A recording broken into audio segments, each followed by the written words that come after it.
Evening, y'all. Chief Prepper here. There's chatter and talk about July 5th in Russia and this and that. And I've done videos before basically saying the only thing that would be of use is a Geiger counter and maybe a gas mask with hood, gloves, and that stuff to keep radiation off of you as you walk around.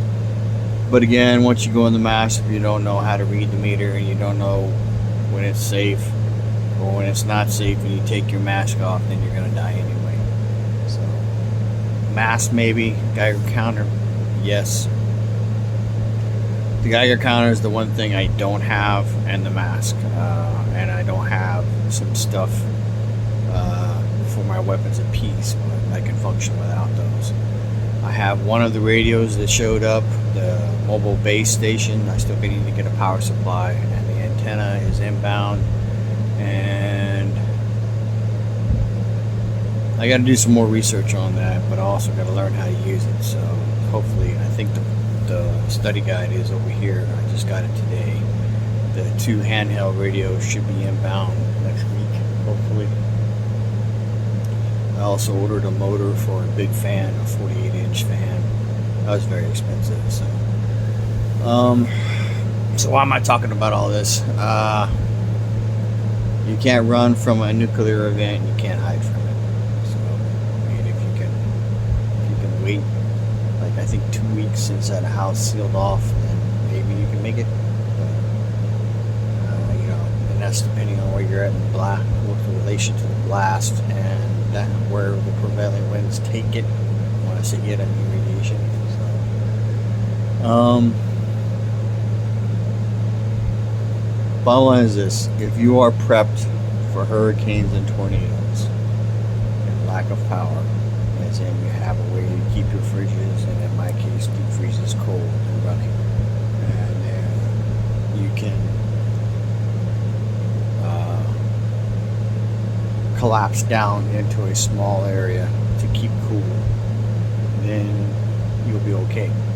Now, I've said at least 5 times that when 2018, when Hurricane Harvey came through, Rockport, Texas, one of the supposedly best beaches. I've never been to the beach, I've been to the town. In Texas, was hit by Harvey. They didn't have power for a year, commercial power. So, what does that mean? It means you learn to live outside. You deal with bugs. You figure out what is absolutely necessary. Probably have a generator of some kind, and then you got to have fuel. All right. I would recommend gas generators, multiple sizes, because you want to. If you have fuel on hand, you want to burn the least amount of fuel that you have to. You don't want to be, running a 50 amp generator and then burning through 5 to 6 to 7 to 8 to 20 gallons a day. Because that'll burn through whatever fuel reserves you have very quickly. So I've talked before about being able to collapse down into one space that you can live in, heat in the winter and cool off in the summer. So right now there are fans on sale at Lowe's. I may go get one more. I've got one in a box that I will stay in the box until the back porch gets finished, and then I'll mount those to the roof to move air in there. I have a window AC and a guest bedroom that I'm going to pull out and mount in that area, and it will be, it will do a good job. It will be very comfortable. Now, it's a bigger AC, so it's going to burn more fuel. I'm going to lower the generator down. But if you have solar generators, big enough ones, and they're expensive, so you can use those to power your fridge and freezer overnight, and then when you get up in the morning and you start running a generator. Because I wouldn't run one at night. It attracts 2-legged predators. One of the things on my list of things that I got to do, I have a long list, is I got to go buy some spray foam in the can and spray foam the inside walls of that generator shed so that it will quiet the noise.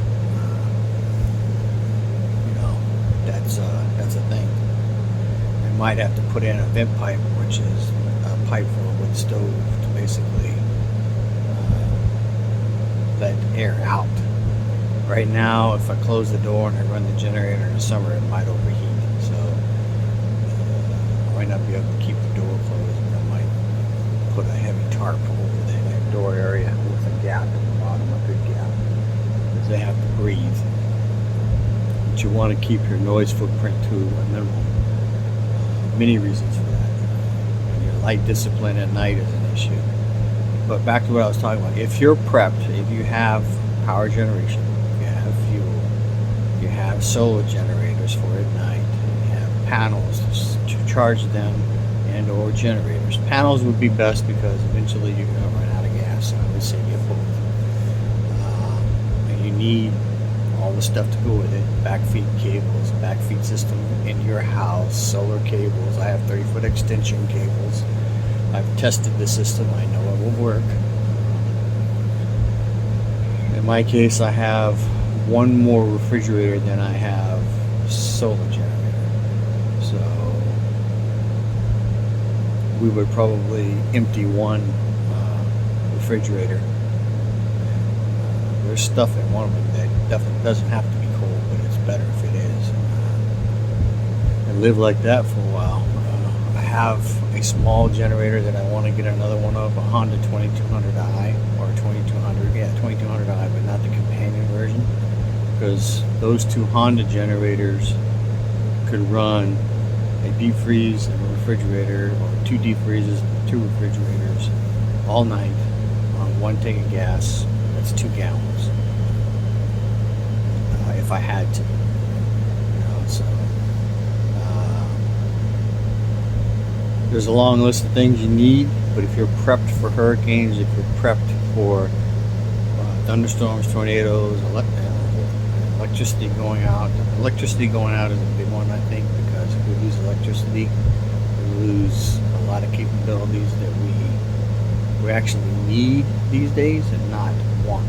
Like, you need air conditioning for a little while. Like, if you can have power and keep cool for this summer, and then winter over, if it doesn't go back on, then next year when summer starts coming and you're outside all the time, your body will acclimate to that. Now, I will tell you that, I did a video on the heat will be brutal and the transition will be brutal, but if you're out in it all the time and you're not in AC, then your body will better deal with it. We make a mistake if you're in the heat, if you're in the AC all the time, because if you lose that AC, you might die from heat exhaustion or heat stroke. So you need power generation, you need water filtration, weapons of peace, freedom seeds, you need food, shelter of some kind, preferably to keep the bugs off of you and keep you warm and keep you cool. You need a reoccurring source of protein. In my case, I have chickens and eggs. I've successfully bred a chicken, so not me individually. The roosters fertilized the eggs and I hand set on them, and I got 3 baby chicks. The 4th one died, and then only one of those 4 is alive, and it's almost fully grown now. So if you're doing livestock of any kind, you have to have a way to reproduce what you have, because when you're hungry, you're going to eat. And, the mistake of eating the chickens is if you eat them, then you don't get any eggs. So I got 12 hens. The 13th hen, I don't know if she's laying yet, so the max amount of eggs I can get right now per day is 12. I get as few as 4 to as many as 12. Most of the time it's around 7 or 8, sometimes 9. I realized that's when they have plenty of feed. They would have plenty of water, but if I just released them into the yard, I don't know if they would have as much food. And the other thing is, they may not lay in the chicken run or in the coops anymore if they're out in the yard on a regular basis. And then there's predators, the hawks and owls. danger on letting them out, where they can be gotten. The cats on the property and the dogs have been trained to leave them alone. You also have to have a way to cook. There's a long list of things that you need, but if you're prepped for hurricanes and tornadoes and lack of power, then you're prepped for everything else. So keep that in mind. Try not to stress too much. Try not to worry too much. And remember, if you know about the snake in the room, then you know how to deal with it. So you got to know about it. Otherwise, you're going to get a nasty surprise. So, we got Russia. China's being kind of quiet, which makes you wonder what they're doing. We got Ukraine. We got some stuff supposed to go off at that nuclear power plant. You got the senators calling for immediate invocation of Article 5 if there's any kind of radiological incident. So it seems like the powers that are pulling the strings, they want war. So you need to think about how you're going to live in a wartime environment. Possibly here in the U.S. If not here in the U.S., then overseas. Okay, then all the resources that we have are going to be pointed that direction, which means there won't be that much here. And I've said many times, there will be a draft, and they may recall guys like me, probably not to go and fight, but maybe to train people to go and fight. Your retirees that are warrant officers, you may get a letter from them. And what you do with it is your business. I'm not in the mood for it anymore. I don't have the patience. I'd probably kill one of my commanders. I ain't putting up with their shit anymore. Went to war twice, came home twice. And you know what? If I went over there, I don't think I'd make it back. It's not going to be the same kind of war. And, it's going to be ugly.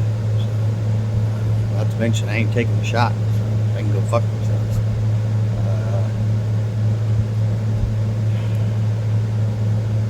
Tomorrow is the 2nd, Monday is the 3rd. I want to talk real quick. You need to start learning how to count the moon. There's 2 moons a month. There's a full moon that happens July 3rd, and there's a new moon that happens 14 days later, 28-day cycle. New moon is completely dark. Full moon is completely bright, and then you have, like after Monday, you're gonna have the moon starting to become a crescent moon and then completely go away. When it goes away, that's the new moon. And then once the new moon is done, then you start going the other way, where you start getting a crescent, and then you work your way towards a full moon. You start to learn how to count that shit. It means you go outside at night and you look at the moon. You might want to learn how to read the stars a little bit. Where Orion is every time I see it. Guess what? Over the time from when the sun goes down to the sun comes up, the stars move because we're rotating. So you might want to learn how to tell time with the sun disk, where you put a stick in the ground and you got to mark east, west, and north, and there's some other method, some other ways of doing it. But knowing what time it is and how long it is till sundown is important. You see all these different movies over the years where you say, the sun's going to go down, we need to find a place to camp, or find a place to stay, or find shelter, or whatever. So you need to know if you're on the move, you're going to need to know that.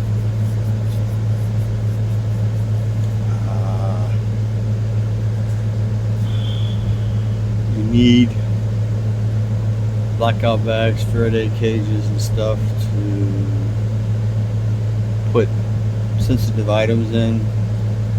Laptops and computers I wouldn't really worry about. It might be nice if you got documents on there that are like recipes and stuff. You should realistically print all that stuff out, because there's no guarantee you're going to have that. Even if you have the computer, if you don't have a printer you can print it to, then you can look at it for a while, but eventually that computer's going to quit. Not to mention most solar generators, depending on which one you buy, it's got between a 4 and 7 year battery life cycle. Does that mean? It means that after so many discharges, it will lose its efficiency and eventually stop working altogether. The Blue that I have are 2400 watt hours, I think. 2400 amp hours. It'll power my fridge for almost 10 hours before it gets down to 20%. So, so what does that mean you need? I mean, and you need, just like you need a spread spectrum on power, because your ability to recharge a headlamp or recharge a flashlight and get up and have light after, if we lose power, then there's a reason decades ago that the world stopped moving at night because you can't see. You can break your ankle, break your leg walking around at night, get bit by a snake, all kinds of problems. Run into a two-legged predator or even a four-legged predator that's really hungry. So having light, having a flashlight, having the ability to see at night,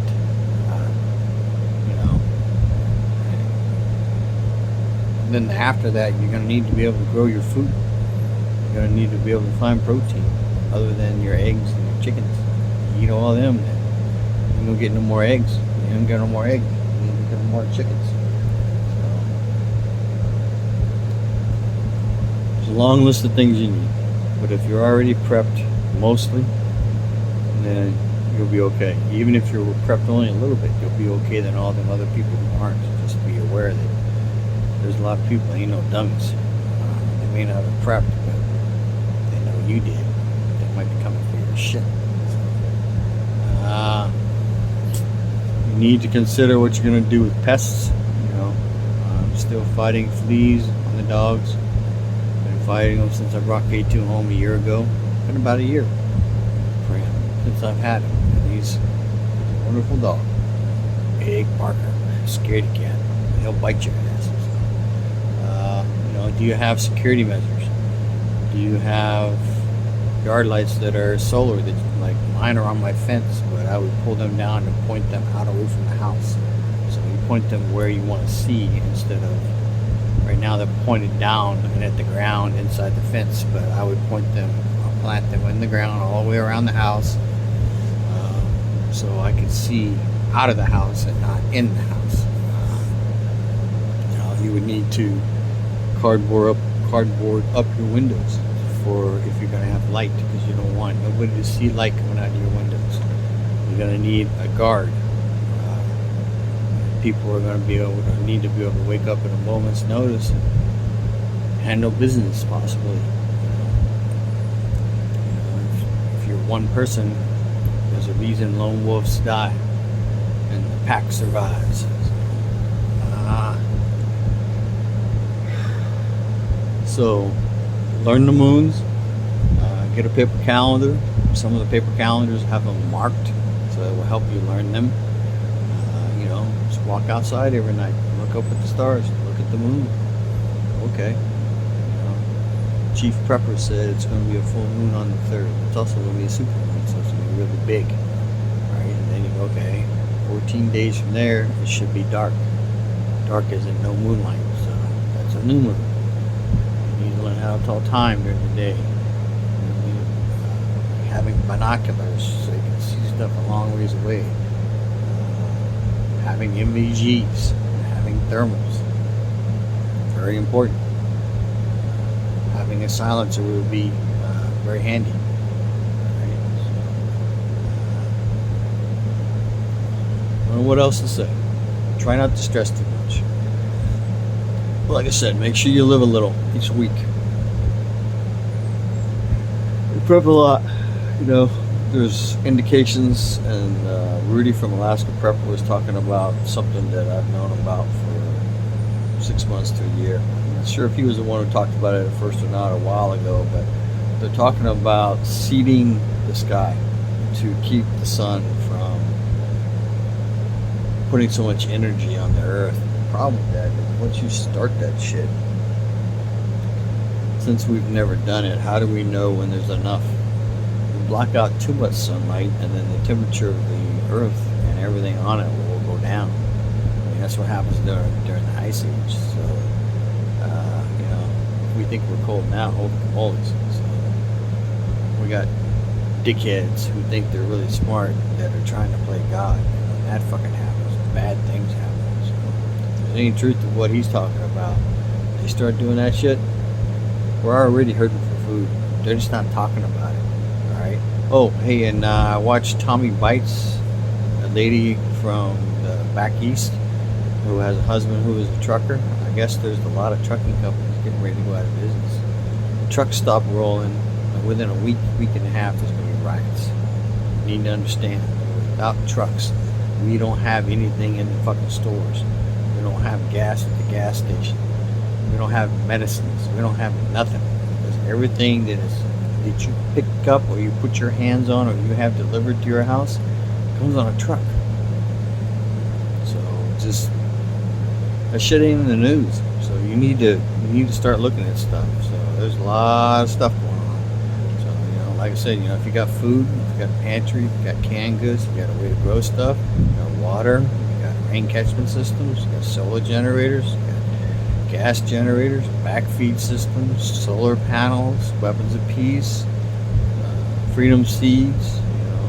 You know how to cook outside. You got cookware that can cook outside. You got a way to fish. You got a way to hunt. You know how to clean fish. You know how to process animals.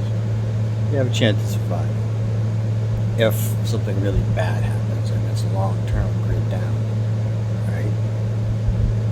Don't forget about the Chinese coming across the southern border. Apparently they're coming across the northern border too.